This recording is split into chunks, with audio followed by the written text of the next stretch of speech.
move now to a more complex story, and here we go with Wells Fargo, which is in fact a holding in the hot stocks portfolio. Our little portfolio owns some of these.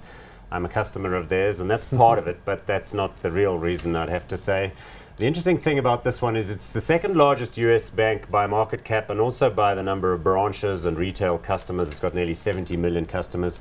But historically, it's focused much more on retail corporate banking and transactional banking and a little bit of deal M&A, but not so much principal trading and not all that much, forex and all that sort of stuff which involves proprietary position taking on the bond markets. Also, very much more US focused, so not really a significant player at all internationally. Market capitalization is around $280 billion. Price to earnings ratio 13.8, dividend yield 2.75.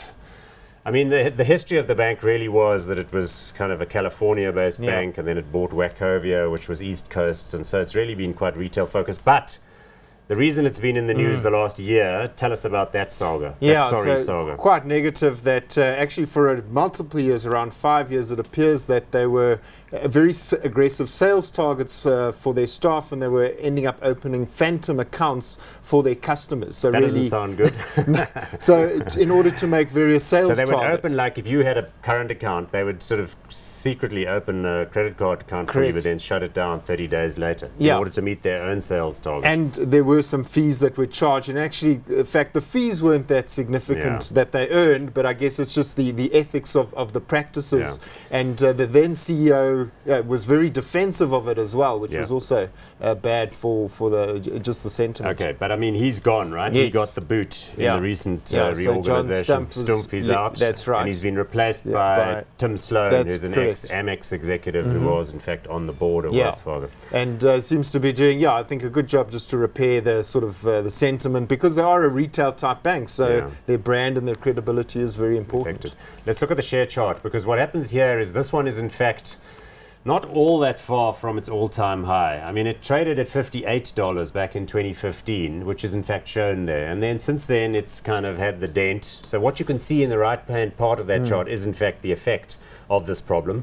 But then they get a lift from the same factors we were talking earlier. Interest rate increases, regulatory benefits. And because they're more traditional banking with a large mortgage book and loan book, they are a bit more sensitive to interest rates. So if you again expect interest rates to rise, net would have an additional benefit to Wells Fargo. Look, they just had results, as did all of the banks, and they all looked pretty good. There were some interesting trends as the US housing market has recovered. The banks are retaining more of the mortgages on their own book instead of selling them on to Freddie Mac and Fannie Mae and all of that sort of stuff. The banks themselves look quite healthy. So the key for me with Wells Fargo is the reputational damage associated with the phantom account saga going to be a lasting one, or do you think it's going to be just the sort of thing that people after a while just forget about?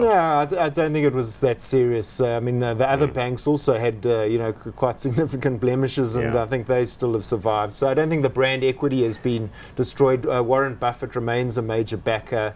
He's got like a 10-11% stake in the business. Yeah, that's right. So, and interestingly, a lot of people said, what the hell is going on? Why isn't Warren Buffett coming out to bat for Wells Fargo and making points? And then he reminded everyone that if you own more than X% of a bank of this scale, you can't just sort of make public comments. You have to actually He's very close to that 10% threshold. He owns shares in his own personal capacity as well, which I guess is sort of some stamp of approval. Headquartered in San Francisco, there's no real reason why that should be an issue. That's a nice town. Yeah. It's got a very big and visible presence across the United States. Yeah. I mean, I wanted to show people the Stagecoach logo, so the director said I must hold this thing up here and you can see. So, I mean, I've got an account with them. Interesting thing for foreigners, if you are visiting the US and want to open a bank account, is that you can open a Wells Fargo account. Whereas if you go to a branch of JP Morgan or Bank of America or Citibank, they chase you away. Right, yeah. So I think this is, in terms of a more pure play on the US economy, housing, retail, sort of smaller businesses, this seems to be a pretty good bet. And it's very well regarded, and I guess it has had a little dip. So it has had a little dip, and it hasn't recovered to the same extent as the others. So I guess the key point is if the good news continues and this whole saga passes. So I mean, I'm inclined to go hot on this one. Yes, I would agree with that. Yeah. Okay, good.